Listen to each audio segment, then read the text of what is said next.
If you've ever thought about leaving your 9 to 5, leaving your corporate job, leaving it all behind to go pursue content creation or whatever your passion may be, well, this is for you because I did just that. So in today's video, I am going to share with you exactly how it turned out for me and everything that I learned. So let's get into it.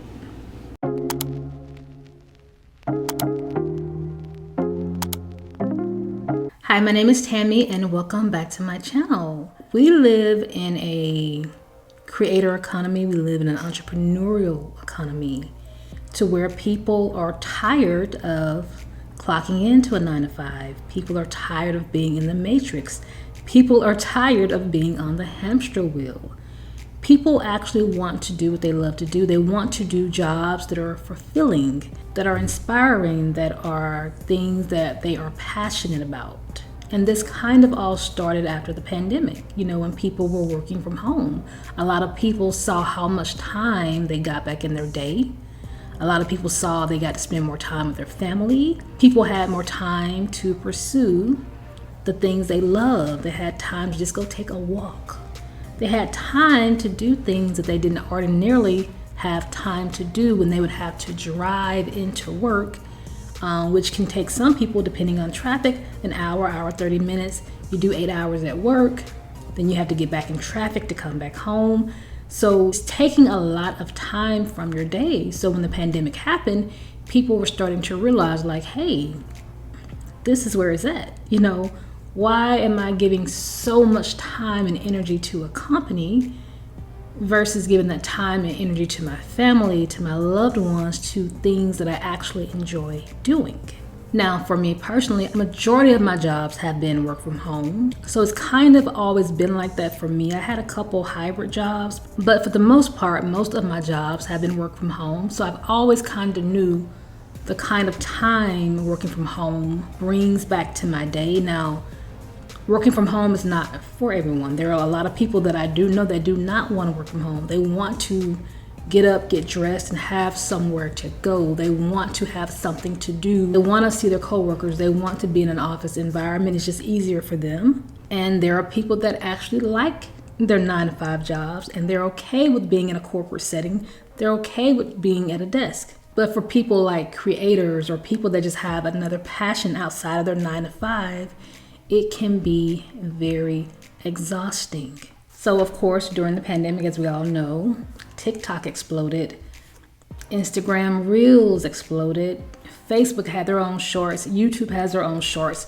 Shorts were everywhere. People were taking to social media to show their gifts, show their passion, to show you what they can do. People were starting to see that, I don't have to just work at my 9 to 5. I can actually work my 9 to 5 and still promote and show my talent or show what I'm more passionate about in hopes of getting a brand deal, in hopes of being seen by the right people, in hopes of something great popping off. So prior to the pandemic, as an actor, I would have like 12 to 13 hour days because I would get off work about 6 o'clock, maybe 5 o'clock. Then I would go to the vending machine, and I remember this because it was like my everyday repetitive routine. I would get off work at 5 o'clock. I would go to the vending machine. I would grab a bag of chips because I wouldn't have time to go get food and to properly eat. I would get in traffic, drive to acting class, and maybe I had 30 minutes to spare before I had to go into the building to perform. Mind you, in this 30 minutes while I'm waiting in my car, I'm going over my lines. I'm just trying to decompress what I went through at my job. I am just trying to get my mind together because as an actor, you have to go into the scene, you have to go into character with a blank slate. You can't take all of the day's work or all of what you've experienced into your scene or into your craft. So I just remember being so exhausted, trying to get to acting class on time, trying to sit in my car and regroup, trying to eat my chips, to have something in my stomach, because one of the worst things that can happen when it's quiet and the actor is performing, your stomach starts growling. And that's happened to me more times than I can count It's very embarrassing, and it's just, you're now mad at yourself for allowing that to happen, but you're saying to yourself, like, if I didn't have to rush here from my 9 to 5, if I had more time to eat properly instead of grabbing a bag of chips, then this wouldn't have happened. So just trying to be an actor and trying to block all of that out, it just became very, very difficult for me, because after college, I moved to a big city to pursue acting. So that was always the plan for me, go to college and then go to where I need to go.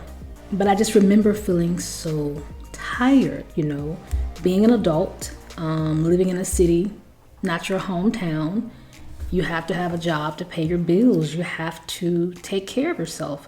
Mind you, I did have a roommate. My college roommate did come with me. We both have very similar dreams and aspirations. So that was perfect. But just trying to work the 9 to 5 and have time to do the acting, it was very, very, very hard. So fast forwarding, still working, still going to acting class, I just said to myself one day, what would it feel like if I could just act, not worry about the 9 to 5? I just had the luxury of acting, pursuing what I love to do, because I'm also a writer and I was writing a book at the time. What if I could just do that? I just want to see what it looks like. I just want to see what it feels like, because as a creator, as an artist, a lot of times we will say to ourselves, I haven't made it here, I haven't made it there, I haven't gotten to where I want to be, because I don't have the complete focus, because I have the 9 to 5. So one day I just told myself, I'm going to save my money and I'm going to take 6 to 8 months off from work, and I'm going to see what it's like to pursue my dreams without the 9 to 5. So I did exactly what I said I was going to do. I left work. I left, and I will tell you, it was an experience. It didn't go the way I thought it would go, but then it did go the way I thought it would go, if that makes sense. Some things I did not expect, but I wanted to make this video because as I scroll through social media, I see a lot of creators saying that they either want to leave their job, they've already left their job, or they are afraid to leave their job. So because I did do this, and mind you, it was supposed to be from 6 to 8 months, it ended up being a year. So because I did do this, I wanted to make this video to share with you my experience and everything I learned. So let's get into that. So in this next segment, I am going to share with you things that I would advise and or have learned from my experience of leaving my job. So number 1, you have to be a self-starter and a self-boss. I'm going to repeat that. You have to be a self-starter and a self-boss. If you cannot do this step, then I would advise you to not leave your job yet. Now, I do want to say, if you are at a job that you are totally exhausted with, you're miserable, you dread going, is a very toxic situation, of course, leave that job and find somewhere else better for you, that's better suited for you. But if you're talking about leaving your 9 to 5 or not having a 9 to 5 at all, just to pursue your dreams or your passion or content creation, if you cannot be a self-starter, I would advise you not to do it, because being a self-starter and holding yourself accountable is going to be probably 70% of you being successful outside of you leaving your job. The reason I say that is because when you are your own boss, you make your own schedule, sometimes you will abuse that privilege or you will abuse that time and freedom. Now for me, I did okay with this step, but not good enough. For me, when I left my job, I was so happy. I was just so happy to feel free that I overindulged in the freedom. I told myself, okay, I'm gonna give myself a couple of weeks, just kind of relax. I just want to enjoy my days. I just want to do things that I love to do. I just want to decompress. Problem with that is it can be very seductive because you no longer have to get up to an alarm clock. You no longer have to clock in anyone. You don't have to be held accountable by anyone but yourself. If you come late, you're not going to get wrote up. If you miss a day, that's fine. If you're not careful, that element becomes very seductive and you find yourself, or at least I found myself, overindulging in the freedom. Instead of working and being productive, I watching television or just out and about, just enjoying just the freedom. And I think that is what a lot of us do that have been working 9-to-5s for a very long time. It's like we're trying to mentally deprogram being on someone else's time, being on someone else's clock. For me, I was supposed to only be out of work for 6 to 8 months. So from the moment I left my job to day one of not having that job, the clock is ticking. The goal is for something great to happen, for something to pop off. But if you're not getting up every day doing the work, if you're not holding yourself accountable, if you're taking days off, hours off, if you're not taking this serious, before you know it, you have squandered all of that time, and that time has now dwindled. And your passion career has not popped off, and now you either have to go back to work or find another job. So if you cannot be a self-starter, a self-boss, please reconsider or take some time to go back to the drawing board, because you may not be ready just yet to leave your job to pursue your passion. Just like your 9-to-5 is a job and you wouldn't just show up late or think it's okay to take days and weeks off, then you should give your passion job that same amount of respect and show up on time, be productive, and be accountable to yourself. Number 2. If it doesn't work out, don't assume that you'll be able to find another job or work easily or quickly. So if you decide to do this, depending on how much time you decide to take off, say for example, you decided to take 6 months off, and so you've saved up 6 to 8 months of money to pay your bills, money to live off of. And if you see maybe in month 4 or month 5 is not really working out the way you planned, you cannot just start looking for a job a month prior to needing that job, or a month prior to knowing that you are going to run out of money. You have to be very strategic. You have to make very calculated risks, because we can't assume with the job market that we'll be able to find a job or the job that we need and want in the time that we need and want it. It used to take the average person maybe 2 to 3 months to find employment if they left their job or if they lost their job.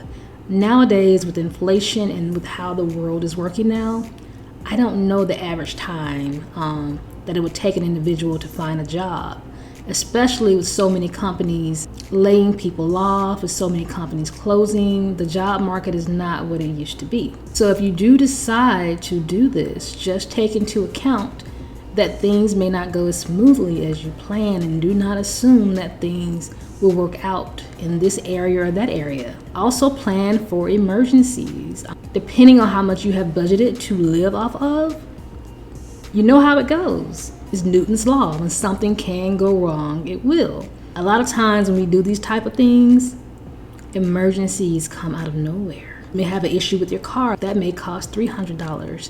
You may have an issue with this, that may cost $100. You may have an issue with that may cost $50. Things that were not originally in your budget that are taking away from your finances. So as no income is coming in, the money is starting to dwindle. Just make sure that you also budget for miscellaneous and that you budget for emergencies. And do not assume that you will be able to find work quickly and effectively. Number 3, do not tell everyone. So if you do this, do not tell everyone that you have left your job, especially if they do not need to know. I say this because it can be very distracting. For one, everyone is not going to understand. Everyone is not going to understand or agree with your decision. and that's on them. You have to do what you feel is best for you, but them disagreeing with your decision can cause them to distract you or call you and check on you constantly, call you and worry and wonder about you, or when you talk to them, they can kind of maybe send negative energy or maybe say some discouraging things that may take you off of your track.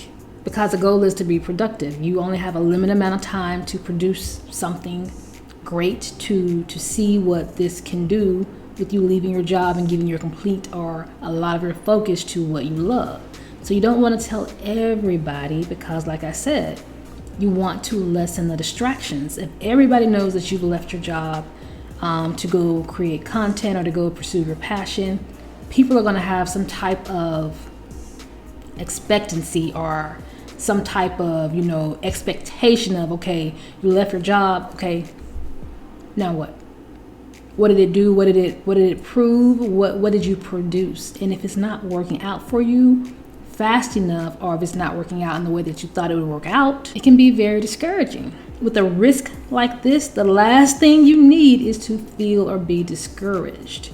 You need to be productive and working towards your goal, if not every day, almost every single day. Mind you, taking the necessary breaks that are needed. I will be honest, when I decided to leave my job to go pursue my dreams, no one could get to me. No matter what anyone said to me, my mind was already made. I had already made up my mind and began planning this like a year or two prior to doing it. I didn't want to tell everyone. I didn't want everyone to know because I did not want to be talked out of it. It was just something that I felt I had to do. I had some type of need to know, like, what would it be like to pursue my dreams and goals without having this 9-to-5 attached to me. But now having done it, I'm wiser, I'm better, I'm smarter, and I can share the information with you. So maybe you can make a good decision, a better decision, or at least take from what I'm telling you to make a more informed decision. Number 4, consider getting a part-time job.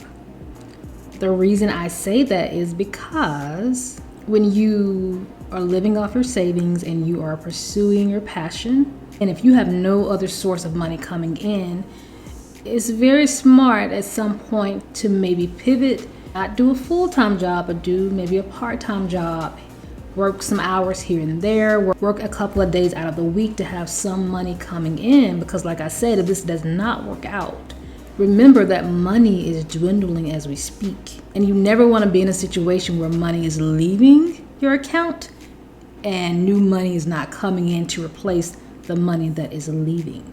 Number 5, have a couple of backup plans. Not just one backup plan, I would say at least 2. The reason I say this is because as much as we are led at times by our passion and what we love to do, sometimes it just doesn't work out. And sometimes that can be very crushing. And now you're crushed because your dreams didn't come true in the time that you had put aside for it. And now you don't have any money. You don't have any way of taking care of yourself. So I would say, going back to making calculated risk, going back to being very strategic, I would have a couple of backup plans just in case it doesn't work out. Number 6, stick to your plan and do not deviate. Now, I say this because with me, when I left work, like I said earlier in the video, it was supposed to be from 6 to 8 months. Mine ended up being a year because I deviated. I didn't want to go back, because I felt like I wasn't ready to go back. I didn't want to go back, and I felt like what I was trying to produce was not coming together fast enough. I felt like I needed more time. And I will say this, it became very perplexing because I found myself stuck in a place of, there's a difference between pursuing your dreams and goals and not having to worry about income or employment versus pursuing your dreams and goals, trying to do it in a certain amount of time, because eventually you are going to have to worry about income and employment. So I was stuck right in between that space. And because I was stuck in that space, at some point it became hard to pursue my dreams and goals. It became hard to create content because You have so much anxiety because you need a job eventually. You got to go back to work. You are now in a high anxiety, stress-prone situation. If you start deviating from the plan and then switching it up here, switching it up there, before you know it, you can find yourself in a whirlwind of trouble. So whatever your plan is, make it concrete and stick to it. Number 7, don't lose sight of reality. Be realistic and don't be afraid to go back to the drawing board. Now, as an artist, there is nothing more than I would love to do every day. But I have to be realistic. After leaving my job for a year, I saw that I was caught up in La La Land, and I wanted to be caught up in La La Land. I didn't want to think about reality. I wanted to just do what brought me joy. I wanted to just focus on my craft. Don't lose sight of reality. Every week or every 2 weeks or every month, gauge where you are. Is it coming together? Do you foresee this time around going to be a success? Ask yourself questions and don't be afraid of the answer. And it's okay if it's not coming together fast as you want it to come together, but strategy is key. And a lot of times, if you fail to plan, your plan will fail. And number 8, work your 9 to 5 until your passion job makes more than your 9 to 5. Now, this one was a very hard one for me. This was a very hard pill for me to swallow. In my mind at the time, I felt, how am I going to make more money for my passion job when I'm working the 9 to 5? The hours I'm putting into the 9 to 5, I want to put towards the passion job so that I can make more for my passion job versus the 9 to 5. For some, that's just not how it works. Now, there are some people that have left their 9 to 5 and they are thriving, they are successful, they are doing wonderful, and it worked out for them. For some, like I said, it doesn't work out as quickly and it doesn't come together as fast. But I realized for me, I needed to take that leap of faith to see what it would be like for me. I needed to see if I could handle it. I needed to see how I would perform. I needed to see if I would be disciplined. And in some areas, I was very disciplined. In other areas, I was not. And I was very shocked. But what I found out about myself and what I find about most artists, we're not controlled and contrived that way. A lot of being an artist and a lot of being a creator is taking breaks and taking days off just to think and to just let your mind and your body relax. You need those breaks. You need those off days. But for me at the time, being on such a very constricted time limit, I really did not have that luxury. And I was giving myself a lot of luxury days. I was giving myself a lot of self-care days, which was good. I needed to give myself some self-care days, but there were some times where I did not take into account that you're taking too much time off. But I didn't do enough, or I did not reach the goals that I had planned on reaching or wanted to reach. So I did have to go back to the drawing board. I did have to go back to work. But I'm glad I did it though, because it was a learning experience for me. But I have chosen, because I've gone through it, to go the route, for now at least, to allow my passion job to make more money than my 9 to 5 before I decide to leave again. So I don't want to encourage or discourage. Ultimately, you've got to think for yourself and do what's best for you, because that's ultimately what I did. I just wanted to share my experience so that if you could take anything from what I went through, if it could help you in any kind of way, if it could just give you some insight, I just wanted to share it, because before I did it, I probably should have listened to a lot of more real life experiences. I probably would have done the same thing, but just did it a lot better. So in conclusion, would I ever do it again? Yes, I would, but under the right circumstances, under better circumstances. And maybe I made the right decision. Maybe I did make the right decision. I don't really know, but I know that I learned a lot of valuable things. I became stronger, wiser, more strategic. And now I understand both sides of the equation. I understand what it's like to leave your job to go pursue your dreams. And I understand what it's like to still have the 9 to 5 and still pursuing your dreams. So whichever side of the equation that you're on, I would just say, before you make the big leap, pray to God, factor in everything, and just keep going for it. Keep pursuing your dreams and your goals and keep working hard. And one day it will work out. And I believe that for myself, and I believe that for everyone that is working very hard towards their goals. So I want to know what you all think. Have any of you left your 9-to-5 to pursue your passion? And how did it work out for you? And what advice could you give others? Please leave your thoughts and comments below in the comments section. And don't forget to like, share, and subscribe. Thank you all so much for watching, and I will see you all in the next one.